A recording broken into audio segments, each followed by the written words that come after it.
Hey everyone, so One Piece chapter 1131 just came out, and with it, a major part of a theory that I just dropped this last week was confirmed. Because this chapter confirmed that the tree at the center of Elbaf is in fact the Adam Tree, which many readers may know as the Treasure Tree Adam, but in reality the more descriptive explanation of what the Adam Tree was a tree on an island once marked by continuous war, as various people and nations fought over it, and nations would rise and fall and be rebuilt around it. The theory that I just dropped this week, explaining that Elbaf was once the focal point of war in the Void Century as people went there to battle over safe ground as the flooding began, was centered around the idea that the tree at the center of Elbaf was this same Adam Tree, a tree at the center of an island marked by war as various nations and people fought over it. And it was only at the end of the Void Century that the Giants were finally able to win out amongst all other nations and take over the land and name it Elbaf. Now, the major support of this theory being true, and why so much of that theory that I made centered around the idea that this tree at the center has to be the Adam Tree, was that if you read the description of the Adam Tree, it is very clear that it is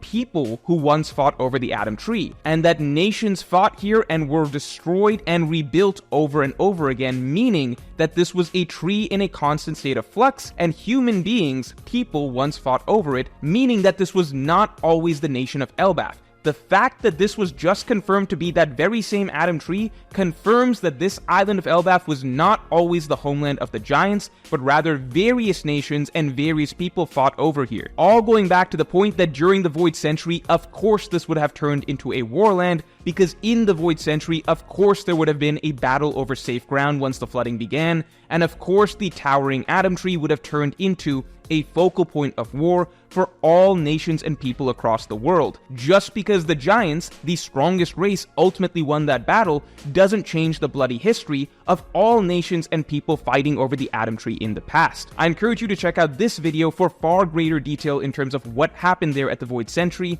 because it gives strong hints as to what the future of Elbaf is once the flooding begins again and the final war kicks off in the current story. There is a reason that we are here at Elbaf, an island themed around war, at the start of the final war, because this is where Ragnarok will begin. Again, go watch that theory right now. Everything will be broken down in clear detail, and the centerpiece of it is what was confirmed in this very chapter, that this was the Adam Tree. But first, if you're excited for Elbaf, you can get the first Elbaf travel poster ever made for your walls today. This beautiful work of art comes in both day and night versions, and is made with archival ink printed on matte paper, hand cut by the artist himself. And that's not all. This month we are also releasing the Skypiea and Zou travel posters, so that you can continue building your collection of all the islands of One Piece. You can even get all three of these beautiful posters together along with the exclusive Chandra poster for a major discount bundle, which is 50% off all 4 posters. You can also still get the deluxe package if you want to appear on my streams, and in that case you'll get all 5 posters as well. So start building your collection today with Elbaf, Skypiea, Zou, and Chandra. Just hit the link in the description below. Before we get any further, I also want to shout out the winners for last week's chapter predictions. Goomba Boomba correctly predicted that Luffy would tame a giant wolf this chapter, so congrats. And if you would like to compete to try and predict the next chapter, just tune in to next Break Week's chapters prediction contest and get your prediction in. So with that, of course I was happy to read this chapter because it strongly supported what I posited this very week. But aside from that, a major aspect of what I loved about this chapter was my favorite Luffy and new character interaction that we've had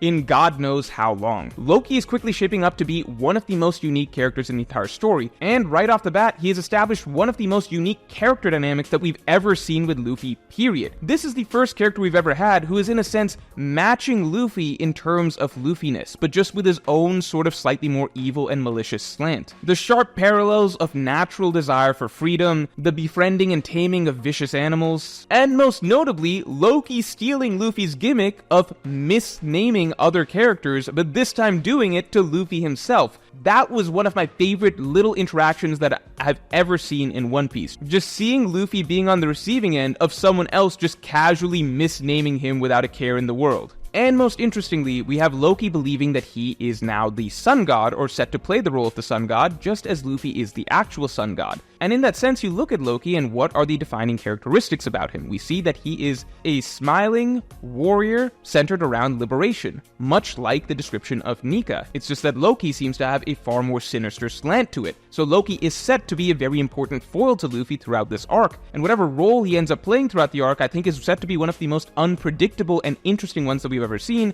very fitting for somebody who seems Luffy-esque in certain ways. Now, obviously, while these Luffy-esque traits make Loki quite likable in some ways, at the same time, he has this far more malicious side to him. He promises Luffy that, if you let me free, I will go out and crush whoever I want for you. And what's extremely interesting about this that I think most readers have not picked up on is that we've already been talking about the significant parallels between Loki's introduction and Zoro's introduction. It's continuing in this chapter as well, because what Loki promises Luffy is that if you free me, I'll go out and crush a pirate crew that you want, which is the exact same promise Zoro gave when Luffy found him tied up and bound to a cross. Zoro promised Luffy, if you free me, I'll go out and I'll hunt some pirates for you. Just as Oda is paralleling Loki to Luffy in many ways, Oda is making some very sharp and unique parallels to Zoro as well. What the purpose of those parallels are and where that's set to go, who knows, but at this point I can't deny that there is some degree of possibility to Zoro versus Loki at some point down the line, because the parallels are just very, very on the nose. I would also add that based on talking to people on stream,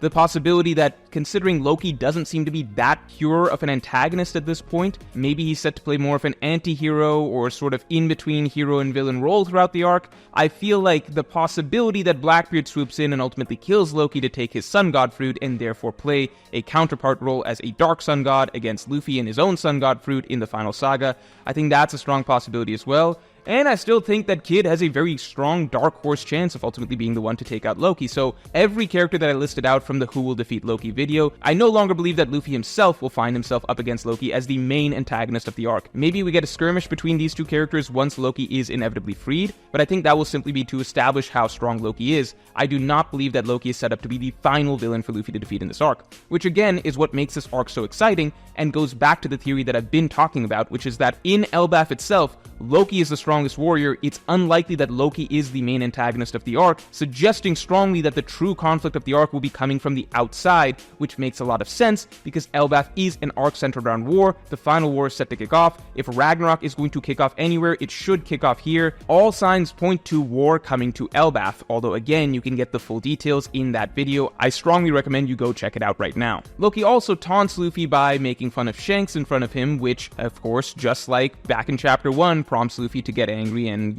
fly into a rage and threaten to fight him and everything like that. And interestingly, the simple fact that Oda is establishing some sort of contrast or dynamic between Loki and Shanks that is soon to be developed further, and that Oda is teasing Shanks' involvement or the secrets of what Shanks was doing in Elbaf in this arc, also strongly reinforces that Shanks is very important to this arc, and that just makes a lot of sense considering everything about Shanks has hinted from a long time back that Elbaf is going to be his storyline. Even if he has departed from the island at the moment, that does not mean that the narrative isn't going to bring him back for the meat of the arc. It's just that having Shanks around from the very beginning would be fairly distracting and make us not really that interested in what's going on in the Giant's Village, when we'd be more interested in seeing Luffy and Shanks' reunion, Usopp and Yasop's reunion, etc. It's simply too early for Shanks to arrive, but all signs point to Shanks being a major pivotal focus of this arc. In fact, the themes of Elbaf that are currently developing and the entire messaging and thematic purpose of Shanks in the story in general are intrinsically tied together, which is something that I'll be breaking down in great detail in next week's video, so watch out for that. But after taunting Luffy regarding Shanks, Loki does make Luffy an interesting proposition, which is that he will tell Luffy about what's going on with Shanks if Luffy goes and gets a key that will free him.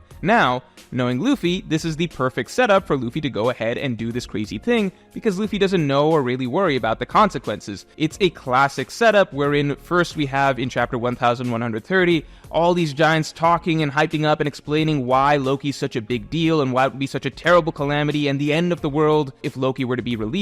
And then in the very next chapter, you have Luffy just casually being like, oh, you want me to go get a key to free you because then you'll tell me about Shanks? You'll very likely probably do it without thinking once about what's actually going to be the consequences of doing this action. It's just typical Luffy storytelling to basically establish one big thing that nobody should ever do because it'd be really, really bad, and then Luffy casually just goes and does it anyway because that's just the way Luffy works. So I'm very much looking forward to that happening hopefully next in the next couple of chapters, because I really do want Loki to be freed and see how he acts once he is freed, and hopefully get a glimpse of his fruit really really soon. Now, as for the rest of the chapter, we kind of just check off the fact that, okay, the other Strahts are headed upwards towards the main part of the giant village, and then we've got Hajrudin and Stanson having taken care of a moose. Hajrudin is confirmed moose level. What an impressive giant. You've got his brother downstairs, Loki, with a 2.6 billion berry bounty. Hajrudin, the other prince, on the other hand, who got one-shotted by Dressrosa Gear 2nd Luffy, who barely defeated Makvis, going extreme difficulty with him, and who now has been shown to need a buddy just to be able to help carry a moose back to the village. Truly a giant worthy of becoming the next king of Elbaf. I have no further words for Hajrudin. And finally, we have the Robin and Saul setup. All I've got to say is this: I'm gonna save all my thoughts and feelings regarding Saul because it is just too much for a future review and future chapter discussion, and probably honestly a full video breakdown because it is just so absurd to talk about. And every time I see comments just even opening up the hint of the discussion that it might not be the worst thing in the world, or it's actually not that bad because it's blah blah blah blah blah, it makes my blood boil, and I'm just like, this is just the most insane cope I've ever seen from One Piece readers ever in the history of the 1100 chapters that this story's been going on. So the Saul situation will be talked about later. The one good saving grace silver lining from the whole thing is that Robin got back her iconic haircut, because whatever Oda came up with her for post-time skip was just so clearly worse that I think he just took any opportunity he could to turn it back to the previous Bang style haircut. I've seen some people say that, well, bringing back Saul was a good story setup for Oda to bring back the old Robin haircut, but I don't think that was always the intent, simply because after seeing this, I actually went back and checked out the sketches that Oda was thinking about for post-time skip Straw Hat designs, and I looked at Robin's sketches, and most of them kept roughly the same haircut with the hair covering her forehead. It's just that Oda ultimately accidentally went with one of the worst possible hairstyles with her hair pulled back, and then at some point or another realized that this was terrible and nobody liked this, and is now taking the opportunity to find a good story reason to basically say, well, here's why she's going back. So I'm happy with that. I think that's cool. If Oda could find some reason to turn Frankie back into a normal human, that would be really good too. If he could take Chopper away from chibi form to look back like a fucking normal